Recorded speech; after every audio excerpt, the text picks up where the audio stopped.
ഹരേ കൃഷ്ണ. ആരും ആരുടെയും ശത്രുവോ വഴിമുടക്കിയോ അല്ല. എല്ലാവർക്കും വളരുവാനും വലുതാകുവാനുള്ള ഇടം എവിടെയെങ്കിലുമൊക്കെ ലഭ്യമാണ്. ഇഷ്ടപ്പെട്ടതോ ശ്രേഷ്ഠമെന്ന് കരുതപ്പെടുന്നതോ ആയ സ്ഥലങ്ങൾ ലഭിച്ചില്ലെങ്കിൽ ലഭിക്കുന്ന സ്ഥലത്തിൻ്റെ പരിമിതിക്കുള്ളിലിരുന്ന് പുതിയ കാഴ്ചകൾ സൃഷ്ടിക്കണം.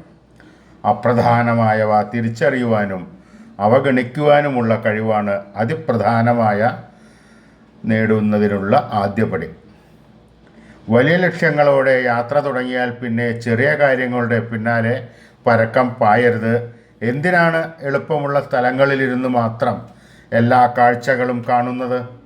എവിടെ നിന്ന് കാണുന്നു എന്നതിനനുസരിച്ച് കാഴ്ചകളുടെ അർത്ഥവും ഭംഗിയും മാറും. ഇത് എപ്പോഴും ഓർക്കുന്നത് നന്നായിരിക്കും. ഇരിപ്പിടം മാറിയാൽ ഇതുവരെ കാണാത്ത ദൃശ്യങ്ങൾ തെളിയുകയോ ചെയ്യും.